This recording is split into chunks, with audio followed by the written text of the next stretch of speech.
This is the brand new BMW X6. BMW calls it a sport activity coupe. Just a sec. 1, 2, 3, 4. Coupe.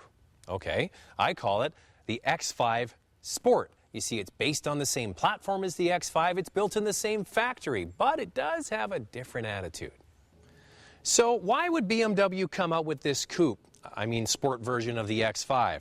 Well, just recently, Porsche came out with a sportier version of the Cayenne called the GTS. Range Rover had amazing success with the Range Rover Sport. Now it's BMW's turn. And when you compare this vehicle to those vehicles, this one is a steal.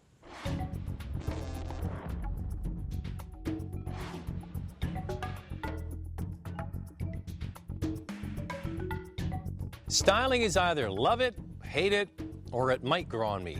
I'm more on the it's growing on me phase. This is the 6-cylinder version, and soon there'll be a V8 version. The V6 model comes with 19-inch wheels or these very tasty optional 20-inch wheels. Just look at the massive profile on the rear wheels. Compared to the base X5, the X6 comes with more standard features like park assist, sports suspension, sports transmission, sports seats, and more.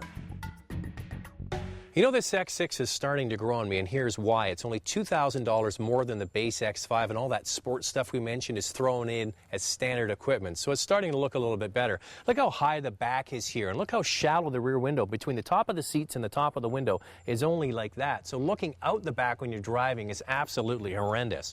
When you open up the back, because of the slope of the roof of this coupe, Sport X5, and the height of the floor, there isn't a lot of space this way, but the cargo depth is really quite good. The back seats fold down, there's a ski pass through, all the standard stuff. You lift up the bottom, there's no spare tire. These are run flats, so there's lots of extra storage space under there. Now, speaking of those run flats, they're massive. Imagine if one went flat on you and you had to replace it.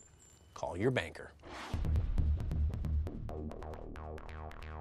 Up front, it's typical BMW with lots of high-quality materials, leather-bolstered seats, chunky steering wheel, and the darn iDrive system. Don't get me started on that. There is plenty of room up front. The width of the X6 makes the cabin feel open. The back seat is a different story. It's a bit of bend and fold, and then expand again once you get on the inside. Now, the thing that's funny about this vehicle, from the outside you think back seat's going to be small, but it isn't really. The legroom is ample. There's lots of legroom. The headroom isn't bad until you put your head back and you hit the headliner a bit. It's a 4-seater. There is no center seat in the back seat for an extra kid or taking grandma out on a special occasion, so it does limit in that way. And the biggest problem is it feels claustrophobic back here. Okay, I'm back up front in the front seat where I belong. Now, the big difference between the X6 and the X5 is that the X6 has the same inline turbo 3-liter 6-cylinder engine that's found in the 1 Series, the 3 Series, and the 5 Series.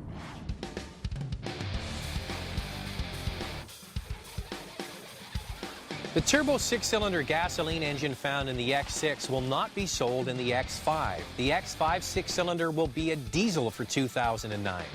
The X6, by the way, will be the very first BMW to be sold as a hybrid. Watch out for that. Why they don't make all the same engines available in all their utility line is a puzzle to me. I'm sure there'll be X5 owners that want the gasoline version and X6 owners that want the diesel. The sports transmission is fabulous, very responsive, very quick, shifts up and down. You also have the ability to use the paddle shifts behind the steering wheel. The problem is the paddle shifts behind the wheel only put the transmission up. To get it to go down, you have to push these thumb tabs, very much like the GM system. Not crazy about that. What I prefer to do is leave it in sport, let the beautiful transmission and engine do all the work. What is totally remarkable is just how easy the X6 is to drive in the city.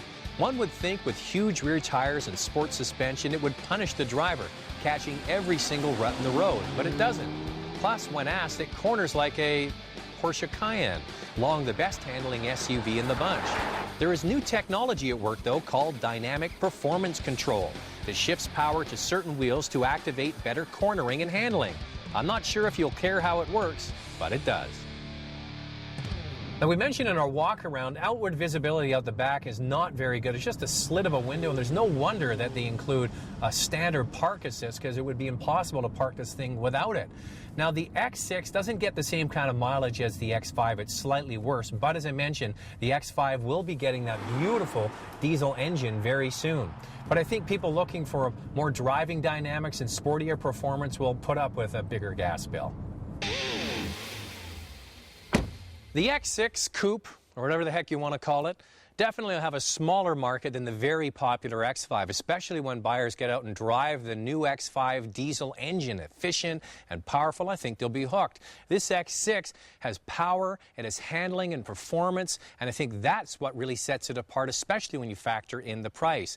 A couple of things against it, though. Cargo space is limited, and the styling might not appeal to everyone.